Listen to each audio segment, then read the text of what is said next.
Nung po minsan merong isang kwento tungkol sa isang bata na nakikinig sa turo ng isang pari. Ito pong pari, tinuturuan ng katisismo ang mga bata tungkol sa Biblia.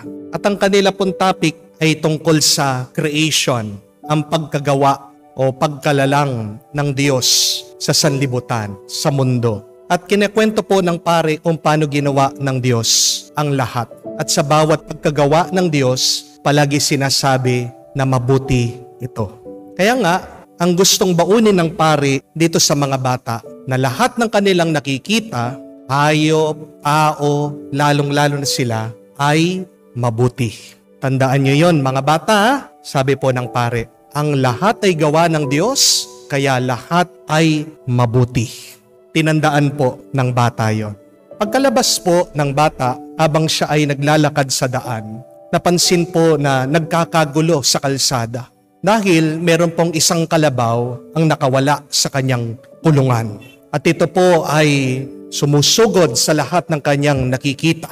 Ito po mga tao ay nagtatakbuhan, iniiwasan nila ang kalabaw. Pero itong bata, naalala po niya yung turo ng pare na sinabi niya na ang lahat gawa ng Diyos ay mabuti. Kaya sabi niya sa kanyang sarili, mabuti ang kalabaw na ito. Hindi ako aanuhin, hindi ako sasaktan ng kalabaw na ito.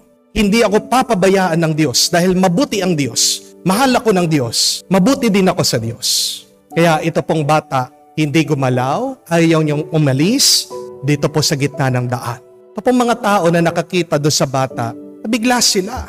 Dahil paparating na, tumatakbo yung kalabaw, sasaktan na ang bata. Kaya nga sumisigaw yung mga tao, sabi nila, bata, umalis ka dyan, masasaktan ka. Sabi po ng bata, hindi. Sabi po ni Father, mabuti yung kalabaw, mabuti ako, mabuti ang Diyos. Walang mangyayaring masama sa akin.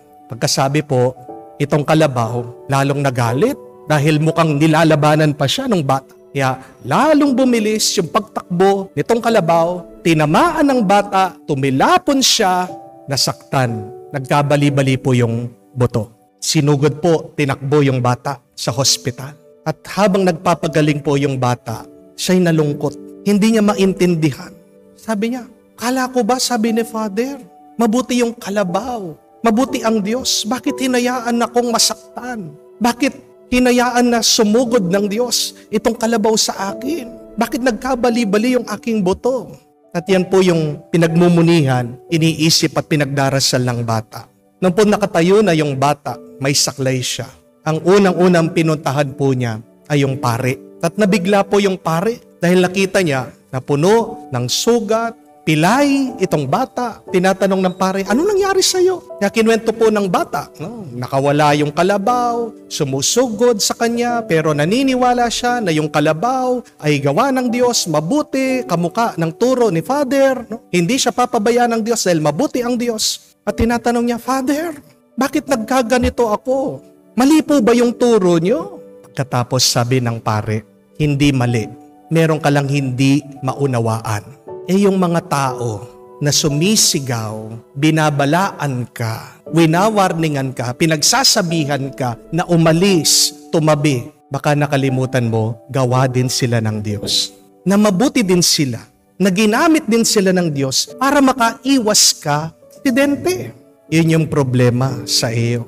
Dahil limitado lang ang iyong kaalaman. Hindi mo pa lubusang maintindihan, maunawaan. At hindi pa tapos yung aking lesson sa inyo. Dahil kahit na mabuti ang ginawa ng Diyos sa lahat dito sa mundo, ang susunod na kwento, may pumasok na masama. Kaya dapat mag-ingat ka pa rin sa masama. Ano po ang aral? Tandaan niyo po ito. A little knowledge is very dangerous.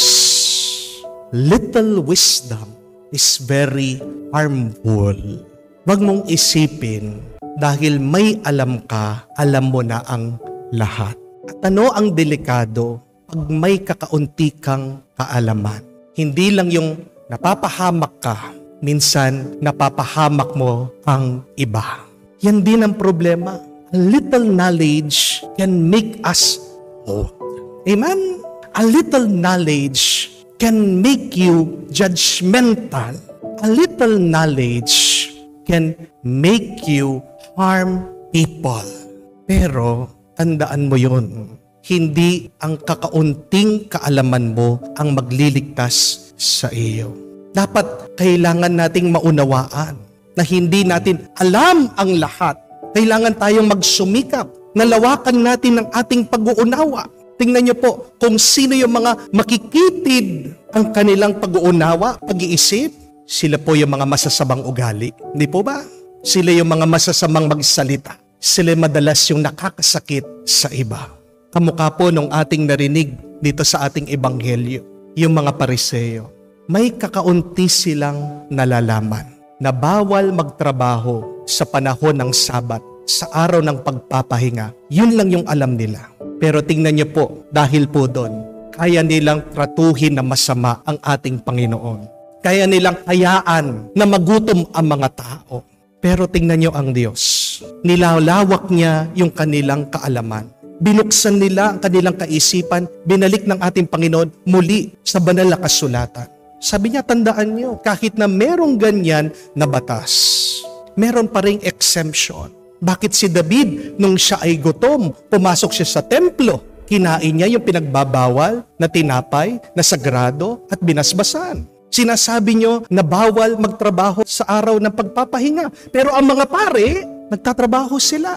Anong ginawa ng Panginoon? Pinakita niya na kakaunti lang ang kanilang kaalaman. Mag-ingat tayo dahil baka sa kakaunti nating kaalaman, tingnan niyo po, kahit ang Diyos, kaya natin siyang pangaralan. Kahit ang Diyos, kaya mo siyang pagalitan. Hindi po ba kataasan ng loob iyon? Sino ang tunay na matalino? Ang tunay na marunong, alam niya na marami pa siya dapat matutunan sa buhay. Amen? Kaya nga, ang buong buhay na ito ay binibigay sa atin ng Diyos. Kailangan nating palalimin ang ating pag-unawa. Dahil ang malawak na pag-unawa, makikita mo, yan yung taong mapagkumbaba, yan yung taong maunawain, at yan yung taong mapagmahal. Hindi ibig sabihin, may alam ka na sa Biblia, na banal ka na mabuti ka ng tao. Amen? Tandaan niyo po yun. Kasi kung maaalala niyo, doon sa storya ng pagtutukso ng demonyo kay Jesus, kahit din ng demonyo, memorize niya, alam din niya ang mga sitas, ang mga bersikulo ng Biblia. But it does not mean that the devil is holy and good. Pag meron kang nalaman sa Biblia, dapat tulungan ka niyan maging mas mabuting tao. Amen? Pero meron po akong mga kakilala, ginagamit pa nila ang Biblia para ipagpatuloy nila yung masamang ginagawa nila. Meron po ibang kalalakihan, ganito po ang reasoning, ganitong pag-iisip. Father, di ba, nakasaad sa Biblia na mahal tayo ng Diyos, pinapatawad tayo ng Diyos. Kaya kahit na ano pong gawin kong pagkakasala, okay lang sa Diyos. Papatawarin at papatawarin ako ng Diyos. Mamahalin ako at mamahalin ng Diyos. Tignan niyo po, tama sila. Pero tamang-tama ba yung kanilang pag-unawa? Mali pa rin. May kulang pa rin. Kasi kung babasahin pa nila ang Biblia, maiintindihan nila at makikita nila na ang Diyos, si Jesus, siya din ang nagsasabi. Kung magpapatuloy kayo sa inyong kasalanan, mamamatay kayo. Kung hindi mo puputulin ang pinag-uugatan ng iyong pagkakasala, matatapon ang iyong kaluluwa at magdudusa ka sa impyerno. Oo, mahal tayo ng Diyos. Pero kung pagpapatuloy natin ang ating pagkakasala, sino magdudusa? Tayo din. Parang ganito lang po yan eh. Kayong mga magulang, mahal niyo po ang inyong mga anak? Opo, hindi po. Opo. Pero may magagawa ka ba? Kung yung anak mo gusto naglalaro ng apoy, kahit na bawalan mo siya, kahit na pagalitan mo siya, di ba? Kung wala ka, maglalaro ng apoy, hahawakan niya yung apoy, masasaktan siya. Tapos siya pa magrereklamo, Mami, Daddy, kala ba mahal mo ako? Kasalanan mo ba yon? Mahal mo siya. Pero ang hindi niya maintindihan, ang bawat ginagawa, ang pagkakasala, may kabayaran. Yan yung problema ng ibang tao. Dahil may kakaunti lang alam. Kala mo, yun na ang tama.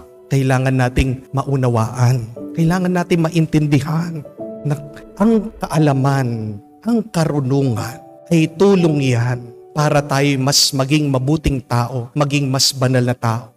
Kung hindi ka tinutulungan ng karunungan para maging mabuti, mapagmahal at para maligtas ang iyong kaluluwa, hindi tunay na karunungan yan. Tanungin natin ang ating sarili. Tingnan natin, suriin natin ang ating kaalaman. Saan ko ba ginagamit ang aking kaalaman? Pagdasal natin na anuman ang ating matutunan, makatulong yan sa pagpapakumbaba, sa pagbabago ng ating buhay, sa buhay kabanalan, sa ating paglapit sa Diyos.